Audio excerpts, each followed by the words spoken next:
અમદાવાદમાં ગુજરાત ફર્સ્ટના અહેવાલની અસર વર્તાઈ। મણિનગર દક્ષિણી અંડરપાસ પાસે દિવાલ બનાવવામાં આવી।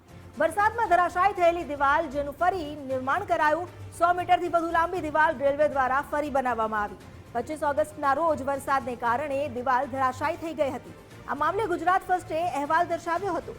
મહિનાઓથી નહીં થયેલું કામ આખરે દિવસોમાં રેલવે વિભાગે પૂરું કર્યું।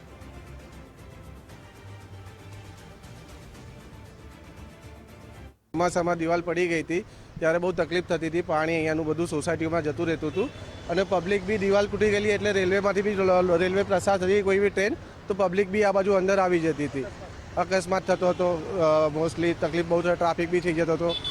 એના લીધે અત્યારે દિવાલ બની ગઈ છે તો બહુ ઘણું બધું સારું છે। ભારે વરસાદના કારણે જે છે દિવાલ જે છે તૂટી ગઈ હતી અને એના કારણે ક્યાંક ને ક્યાંક અકસ્માતના ભય હતા, કારણ કે આ તમે બી જાણો છો કે આ બહુ જ ભારે વાહનોની આ અવર જવર આખો દિવસ ચાલતી રહેતી હોય છે। એના કારણે ટ્રેનો બી એટલી બધી આવતી હોય તો એના કારણે દિવાલ પડી ગઈ હતી, પણ મીડિયા વિભાગે જે ધ્યાન દોર્યું હતું એના કારણે રેલવે બી સજાગ થયું હતું અને રેલવેના અધિકારીઓ આવીને જે છે આ દિવાલ બનાવી દીધી છે અને અત્યારે ખૂબ જ સારું થઈ રહ્યું છે કે આ દિવાલ બની ગઈ છે।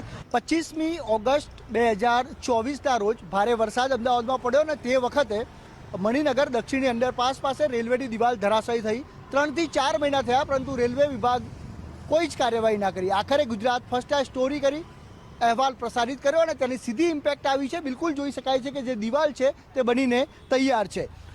ગુજરાત ફર્સ્ટે જે સ્ટોરી પ્રસારિત કરી અને ત્યારબાદ એકાદ મહિનામાં આ દિવાલ રેલવે વિભાગ દ્વારા ઊભી કરી દેવામાં આવી છે।